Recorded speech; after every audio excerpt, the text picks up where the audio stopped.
자, 이제 주제를 좀 바꿔보도록 하겠습니다. 최근에 뭐 대장동 개발 사업도 논란인데 오산시의 AI 도시 개발 프로젝트 운암뜰 개발에 관한 이야기도 한번 살펴보도록 하겠습니다.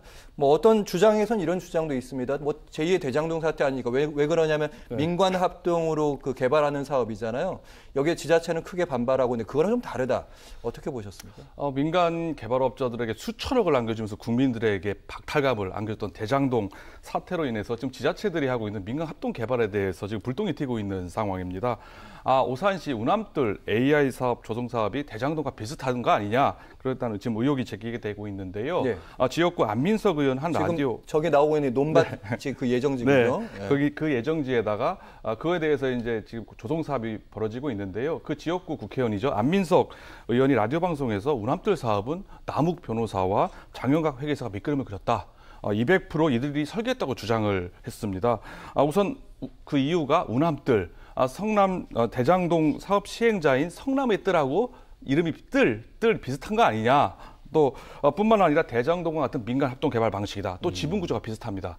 관이 51.1%, 이제 민간 영역이 49.9%로 비슷하기 때문에 이거는 많이 담긴 했네요. 제2의 대장동 아니냐라고 좀 주장을 한 겁니다. 특히 남욱 변호사의 장인 소유의 땅이 바로 개발 부지 인근에 위치하고 하면서 더욱 논란이 커지고 있다 볼 수가 있는데요.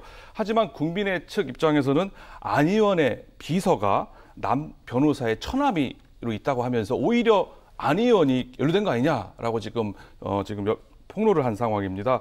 안 의원은 남 변호사의 처남이 자신의 지역구의 비서로 근무하는 건 사실이다라고 인정은 했습니다. 인정했습니다만은 하지만 자신은 남 변호사와 일면식도 없다. 전혀 모른다라고 지금 해명을 했는데요. 상당히 곤혹스러운 상황이라 볼 수가 있습니다. 네, 뭐 대장동 개발 그 특혜처럼 민간 사업자에게 크나큰 불로소득을 주는 것이 아니냐. 아니면 아예 자꾸 민관보다는 문제가 많아 보이니까 차라리 관이 주도를 하는 게 낫지 않느냐. 여기에 대해서 오산시의 입장은 어떻습니까? 오산시는 운암뜰 사업으로 인해서 민간업자의 배당 이익은 모두 환원이 되기 때문에 개발 특혜 의혹은 아니다라고 지금 일축을 하고 있습니다. 대장동과 다르게 운암뜰 사업은 민간 수익이 다시 오산시로 환원되는 구조라고 설명을 하고 있는데요. 예.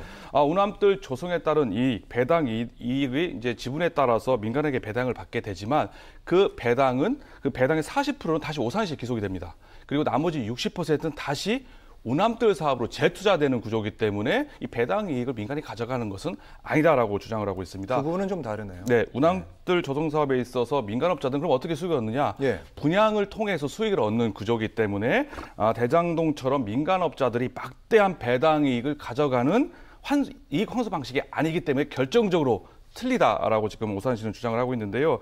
또 오산시는 사업부지 제외 과정에서 특혜가 있었다는 이런 의혹에 대해서는 좀 과장됐다, 사실이 아니다라고 적극 반박을 하고 있고요. 곽상욱 오산시장은 운암뜰 사업은 한 점의 의혹 없이 투명하게 추진되고 있다라고 지금 자신 있게 지금 문제가 없다라고 좀 주장을 하고 있는 상황입니다. 네. 근데 아무래도 대장동 개발 사업 같은 경우에는 문제가 좀 생겼으니까 아무래도 의심의 눈초리가 분명히 많은 부분도 있는 것 같습니다. 어쨌든 운암뜰 AICT 사업 특수목적법인 대장동 같은 경우에는 성남의 뜰 같은 그런 특수목적법이 역시 여기서 설립 절차를 밟고 있는데 근데 토지주와 오산시의 갈등도 조금 있다면서요? 어떤 문제입니까? 그렇습니다. 보상 문제입니까? 앞서 제가 말씀드렸지만 오산시가 사업 부지에 벌말지구가 제어됐다든지 그리고 원동 일부가 제외되는 과정에 있어서 특혜가 없었다, 과장된 거라고 좀 해명했다고. 그러니까 사업 부지에 포함이 안 되는 게 오히려 특혜입니까? 그렇습니다. 왜 그러냐면은 그렇다 보니까 이런 논란이 지금 계속 커지고 있다라고 할 수가 있는데요. 시는 일단 그 벌말지구가 애초부터 사업 부지 내에 포함되지 않았다라고 지금 이렇게 해명을 하고 있는 상황입니다. 일반적으로 개발 지구 내 부지는 수용가로 인해서 보상가를 받고 감정가를 받고 수용을 당하지 않습니까? 하지만 바로 인근에 있는 부지의 땅값은 천정부지로 치솟게 됩니다. 그만큼 사업 부지 내에 있느냐 없느냐에 대한 이해관계가 첨예하다고 볼 수가 있습니다. 바로 인접해 이때 사업 부지에 포함 안 되면 그런 건 대박이 나는 볼 수가 있는 겁니다. 그러다 보니까 운암뜰에 있는 사업 부지 토지주들이요, 운암뜰 비대위를 구성해서 지난해부터 토지 수용 방식 또 구역 지정의 형평성에 지금 문제를 제기를 하고 끊임없이 사업 중지를 주장해 왔었는데요. 이를 위해서 국토부라든지 감사원, 건의기에다가 민원을 여러 번 제기를 했었지만 불가능하다는 답변을 받았습니다. 그런데도 불구하고 아까 말했던 일부 부지들은 민원이라든지 주민 제안으로 쉽게 구역 지정이 안 돼 풀어줬다. 있다라고 좀 주장을 하고 있는 겁니다. 결국 비대위는 지난 25일에 오산시가 이런 특혜를 제공했다는 취지로 경기 남부경찰청에 수사를 의뢰한 상황입니다. 네,